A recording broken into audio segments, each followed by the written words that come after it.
পৃথিবীর যে কোনো জ্ঞানী মানুষের কাছে আপনি বলেন, সেখানে দুই রকমের অপশন আছে। উপরে নিচে টানা যায়, এখানে কোনো টানাটানি কিছু নেই। সোজা হাতে নেবেন বই, যেদিকেই যান, ডানে যান বামে যান, সামনে পিছনে, আপনাকে কিছু না কিছু জানতেই হবে, শিখতেই হবে। এখান থেকে একটা পৃষ্ঠা পড়লেও এখান থেকে অনেক কিছু জানার আছে, শেখার আছে। বিশেষ করে আমরা বিন্দু প্রকাশনের যে বইগুলি আমরা দেখছি, অত চমৎকার করে আজকে যে বইগুলি এখানে প্রকাশিত হতে যাচ্ছে, এর মূল উন্মোচন করা হচ্ছে বিষয়ভিত্তিক আয়াত হাদিস সঞ্চয়ন, যেটা যদিও এই জাতীয় বই কিন্তু বাজারে আছে, এরপরও আমরা বিশ্বাস করি যে আরও দরকার। এক একজন লেখক এক একটা অ্যাঙ্গেল থেকে, এক এক দৃষ্টিকোণ থেকে তিনি নতুন নতুন বিষয়গুলোকে সামনে নিয়ে আসেন, আয়াতগুলোকে সুবিন্যস্ত করে সাজান, হাদিসগুলোকে সুন্দর করে সাজিয়ে একটা নতুন কিছু আমাদের সামনে তুলে ধরেন। প্রিয় নবী সাল্লাল্লাহু আলাইহি ওয়াসাল্লামের জীবনী ভিত্তিক শিশুদের জন্য প্রিয় নবীজি চমৎকার। শিশুদেরকে জানতে হবে, আমরা আমাদের বাচ্চারা শিশুরা এখন অনেক কিছুই জানে না। বিশেষ করে আমরা শহরের পরিবেশে কিছুটা হয়তো তাদেরকে আমরা সুযোগ পাই। এখনো পর্যন্ত আপনার মফস্বলী গ্রামে গঞ্জে শিশুরা, তারা আমরা যদি বলি যে আসলে কতটুকুই বা জানে, কতটুকুই বা শেখার সুযোগ তাদের আছে। আমাদের প্রিয় নবী সাল্লাল্লাহু আলাইহি ওয়াসাল্লাম সম্পর্কে তারা অনেক কিছুই জানে না। অতএব নবীর জীবন, আখলাক, কর্ম, চলন বলন শিখতে হবে, শেখাতে হবে শিশুদেরকে। এর জন্য এই জাতীয় বই অনেক বেশি প্রয়োজন। মোট কথা, আসলে আমরা যদি চাই একটি সুন্দর সমাজ, একটি আমাদের স্বপ্নের মতো একটি দেশ, একটি সমাজ আমরা করতে চাই, তাহলে শিক্ষা জানা এর কোনো বিকল্প নেই। বিশেষ করে দিনের শিক্ষাটা তো লাগবেই। কোরআনের শিক্ষা, হাদিসের শিক্ষা, ঐশিক শিক্ষা, এটা আমাদের লাগবেই। এর বাইরে যতই আমরা চেষ্টা করি আসলে ভালো হওয়ার জন্য সম্ভব নয়। এই জন্য কোরআন এমন এক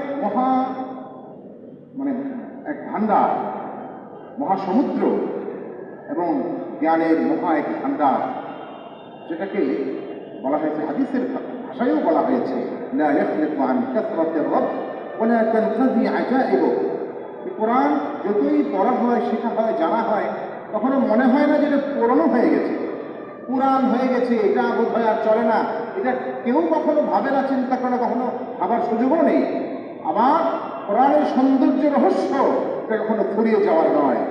এর সৌন্দর্য রহস্য যতই ঘাটা হবে, যতই স্টাডি করা হবে, যতই পড়া হবে, যতই গবেষণা হবে, নতুন নতুন আঙ্গিকে গবেষণা হবে, ততই নতুন করে আমাদের সামনে এক একটা দিগন্ত উন্মোচিত হবে।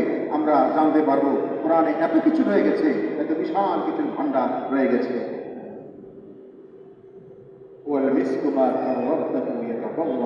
এটা এমন এক সুগন্ধি, সুগন্ধি বোতলে রেখে দিলে এটা গ্রাম আমরা কেউ পাই না, কিন্তু এই সুগন্ধি যখন হাতে নিয়ে আপনি ভাষণ দেন, এটাকে একটু ভাষা মজা দেন, চারদিকে ছড়িয়ে পড়ে।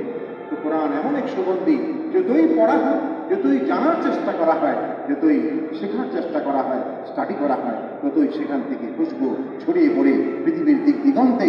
আর বিশেষ করে এই বইগুলি এবং এই ধরনের আমরা যে আজকে যে কয়টা বই এখানে দেখছি, এই ধরনের প্রকাশনার মাধ্যমে মূলত কোরআনের অলমগুলাকে, এই যে আমরা দেখছি সূরা বাকারা আলাদাভাবে করা হয়েছে, সূরাতুল বাকারা, কোরআন তাফসীর অভাব নাই, বাজারে অনেক আছে, এরপরেও সূরা বাকারা এই লেখক খুররম মুরাদ প্রভাব করেছেন সৈয়দ রাফি সালমান, উনি ওনার দৃষ্টিকোণ থেকে যেভাবে সাজিয়েছেন সূরা বাকারার মধ্যে কি কি বিষয় আছে, আল্লাহ আমাদের জন্য কি কি শিক্ষার মধ্যে রেখে দিয়েছেন, নতুন করে যারা পাঠক তারা জানবেন, শিখবেন। এজন্য আমি মনে করি এই আমাদের বিন্দু প্রকাশ, তাদের এই যাত্রা, অভিযাত্রা অব্যাহত থাকুক এবং আমরা তাদের জন্য বরকত এবং কল্যাণ কামনা করছি।